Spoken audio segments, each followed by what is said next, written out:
दोस्तों, आईपीएल 2024 में गुजरात से 99% मुकाबला हार चुकी थी। बंगलोर फिर आया किंग कोहली के बाद विल जैक्स की बल्लेबाजी का ऐसा तूफान कि एक तरफा मुकाबले को पलटकर रख दिया, इतिहास रच दिया। नमस्कार दोस्तों, स्वागत है आपका हमारे चैनल में। दोस्तों, आईपीएल 2024 के अंतर्गत खेले गए 45 में महामुकाबले में बेंगलुरु और गुजरात की भिड़ंत से अगर आप खुश हैं तो हमारी इस वीडियो को एक लाइक करना नहीं भूलिएगा। साथ ही साथ इस वीडियो में हम आपको इस मुकाबले का पूरा रोमांचक एवं सांस रोक देने वाला हाईलाइट बताने जा रहे हैं। मगर उससे पहले आपको क्या लगता है, क्या रॉयल चैलेंजर्स बेंगलुरु अभी भी प्लेऑफ के लिए क्वालिफाई कर सकती है? प्रतिक्रिया है कमेंट में दीजिए। नए हैं तो आईपीएल अपडेट के लिए हमारे चैनल को सब्सक्राइब करना नहीं भूलिएगा। दोस्तों, आपको बता दें, आईपीएल 2024 के अंतर्गत 45वें महामुकाबले में रॉयल चैलेंजर्स बेंगलुरु के सामने गुजरात टाइटंस की टीम खड़ी हुई थी। फाफ डू प्लेसी की कप्तानी में बेंगलुरु टीम ने टॉस जीतकर पहले गेंदबाजी करने का फैसला किया। उसके बाद रनों की बारिश करने के इरादे से गुजरात के दो दिग्गज ओपनर बल्लेबाज मैदान में उतरे। रिद्धिमान साहा और गुजरात के कप्तान शुभमन गिल के कंधों पर इस महामुकाबले में अपनी टीम को एक विस्फोटक ओपनिंग शुरुआत दिलाने की बहुत ही बड़ी जिम्मेदारी थी। लेकिन गुजरात की इन उम्मीदों को पारी के शुरुआती ओवरों में ही बेंगलुरु की गेंदबाजी ने तोड़ दिया और पारी का पहला ही ओवर डालने आए स्वप्निल सिंह ने रिद्धिमान साहा को करण शर्मा के हाथों कैच आउट कर दिया। रिद्धिमान साहा 4 गेंद में 5 रन बनाकर आउट हो गए। रिद्धिमान साहा के जल्दी आउट हो जाने के बाद अब गुजरात की टीम की तरफ से साई सुदर्शन बल्लेबाजी करने मैदान में उतरे और फिर यहां से कप्तान शुभमन गिल और साई सुदर्शन ने मिलकर गुजरात की पारी को संभाला और एक अहम साझेदारी बनाना शुरू कर दिया। गुजरात के ये दोनों ही खिलाड़ी इस मुकाबले में शानदार फॉर्म में नजर आ रहे थे। दोनों ने मिलकर अपनी टीम को 45 रनों पर पहुंचा दिया था। लेकिन फिर तब भी गेंदबाजी पर आए ग्लेन मैक्सवेल ने सेट हो चुके गुजरात के कप्तान शुभमन गिल को कैमरन ग्रीन के हाथों कैच आउट कर दिया। कप्तान शुभमन गिल 19 गेंद में 16 रन बनाकर आउट हो गए। अब गुजरात की टीम के 2 बड़े विकेट बेंगलुरु की गेंदबाजी ने निकाल लिए थे।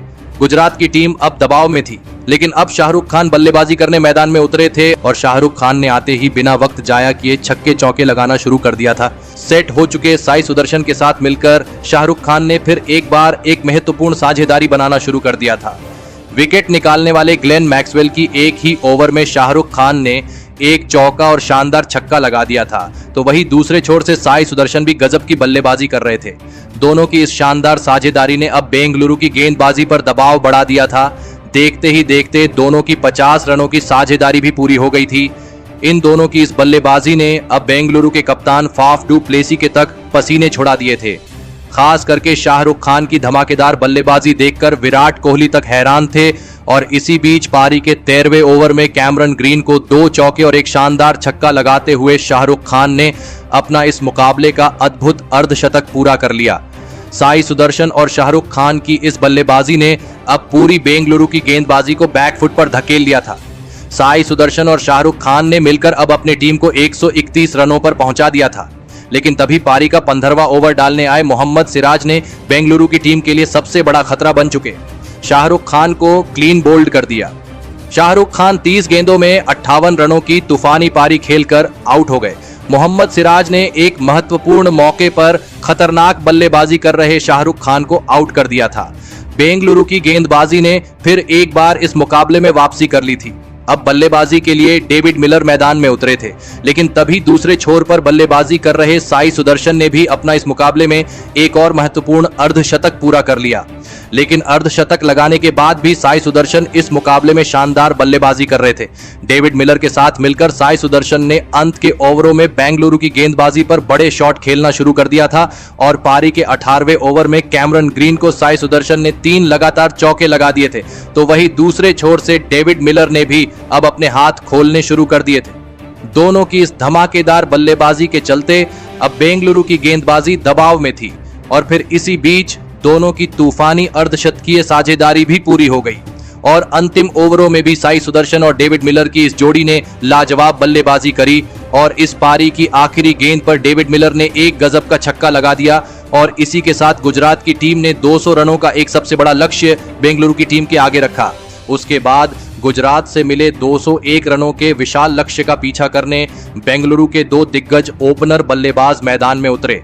इस साल सबसे ज्यादा रन बनाने वाले विराट कोहली और बेंगलुरु के कप्तान फाफ डू प्लेसिस के कंधों पर इस महामुकाबले में अपनी टीम को एक विस्फोटक ओपनिंग शुरुआत दिलाने की बहुत ही बड़ी जिम्मेदारी थी और बेंगलुरु की इस जोड़ी ने मैदान में उतरते ही धमाकेदार बल्लेबाजी करना शुरू कर दिया था। विराट कोहली और फाफ डू प्लेसिस की इस जोड़ी ने आते ही गुजरात की खतरनाक गेंदबाजी के सामने लाजवाब बल्लेबाजी करना शुरू कर दिया था।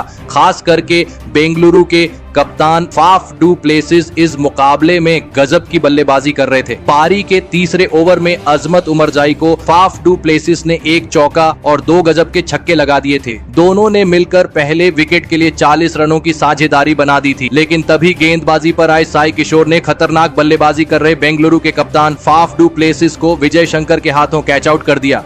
कप्तान फाफ डू प्लेसिस 12 गेंद में 24 रन बनाकर आउट हो गए। कप्तान फाफ डू प्लेसिस के आउट हो जाने के बाद अब बेंगलुरु की टीम की तरफ से विल जैक्स को बल्लेबाजी के लिए भेजा गया, लेकिन दूसरे छोर पर बल्लेबाजी कर रहे विराट कोहली ने भी अब अपने हाथ खोलने शुरू कर दिए थे और विकेट निकालने वाले साई किशोर को एक ही ओवर में 2 लगातार छक्के विराट कोहली ने लगा दिए थे। विराट कोहली का इस तरह बल्लेबाजी करना गुजरात के लिए एक सबसे बड़ा खतरा था। अब गुजरात के कप्तान शुभमन गिल परेशानी में दिख रहे थे। अब विराट कोहली और विल जैक्स की इस जोड़ी ने बेंगलुरु की टीम के लिए एक और महत्वपूर्ण साझेदारी बनाना शुरू कर दिया था। दोनों ही खिलाड़ी इस मुकाबले में शानदार फॉर्म में नजर आ रहे थे। विराट कोहली लगातार गुजरात की गेंदबाजी पर बड़े शॉट खेल रहे थे। दबाव पूरी तरह गुजरात की गेंदबाजी पर साफ दिख रहा था और फिर इसी बीच दोनों की 50 रनों की साझेदारी भी पूरी हो गई।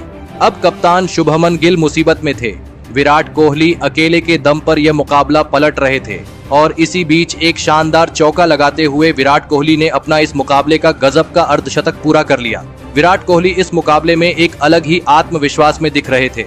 सभी को मैदान में विराट कोहली का वही पुराना गुस्सा और वही पुराना अग्रेशन देखने को मिल रहा था, तो वही दूसरे छोर से अब विल जैक्स ने भी गुजरात की गेंदबाजी पर बड़े शॉट खेलना शुरू कर दिया था। इन दोनों की साझेदारी अब गुजरात की टीम के लिए एक सबसे बड़ा खतरा साबित हो रही थी। विराट कोहली तो अब रुकने को तैयार नहीं थे और फिर इसी बीच दोनों की शतकीय साझेदारी भी पूरी हो गई।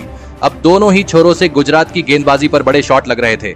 विराट कोहली और विल जैक्स को रोकना अब पूरी तरह नामुमकिन हो चुका था और फिर इसी बीच मोहित शर्मा के ओवर में एक शानदार छक्का लगाते हुए विल जैक्स ने भी अपना इस मुकाबले का तूफानी अर्धशतक पूरा कर लिया। मुकाबला पूरी तरह बेंगलुरु के कब्जे में आ चुका था, तो वही मोहित शर्मा की इसी ओवर में विल जैक्स यहीं पर नहीं रुके और इस ओवर में 3 छक्के और 2 चौके लगाते हुए इस ओवर में विल जैक्स ने 29 रन बना ली। विल जैक्स की ये बल्लेबाजी देखकर खुद विराट कोहली तक हैरान। अब बेंगलुरु को जीत के लिए 24 रन चाहिए। अब इस पारी का 16वां ओवर राशिद खान डालने आए, लेकिन राशिद खान जैसे दिग्गज गेंदबाज पर विल जैक्स ने इस ओवर में ऐसी अविश्वसनीय बल्लेबाजी कर दी जिसने मैदान में बैठे हर एक खिलाड़ी से लेकर विराट कोहली को तक हैरान कर दिया। विल जैक्स ने राशिद खान को इस ओवर में 1 चौका और 4 अद्भुत छक्के लगा दिया और इस ओवर में अपना इस मुकाबले में केवल 41 गेंदों में ऐतिहासिक शतक पूरा कर लिया। तो वहीं इसी के साथ बेंगलुरु की टीम ने 9 विकेट से इस मुकाबले को जीतकर इतिहास रच दिया। दोस्तों, इस रोंगटे खड़े कर देने वाले महामुकाबले में बेंगलुरु की टीम ने गुजरात के खिलाफ जीत हासिल करके एक बड़ा कारनामा करके दिखाया और खुद को इस टूर्नामेंट में अभी भी जीवित रखा। दोस्तों, इस महामुकाबले में बेंगलुरु की जीत के सबसे बड़ी हीरो विल जैक्स और विराट कोहली रहे, जहां विल जैक्स ने आज अपनी तूफानी बल्लेबाजी में तूफान मचाते हुए शतक जड़ का इतिहास रच दिया। ऐसे में विल जैक के इस तूफानी प्रदर्शन को आप 10 में से कितने अंक देने चाहेंगे? महत्वपूर्ण प्रतिक्रियाएं कमेंट में दीजिए। नए हैं तो IPL अपडेट के लिए सब्सक्राइब कर लीजिए हमारे चैनल को। धन्यवाद।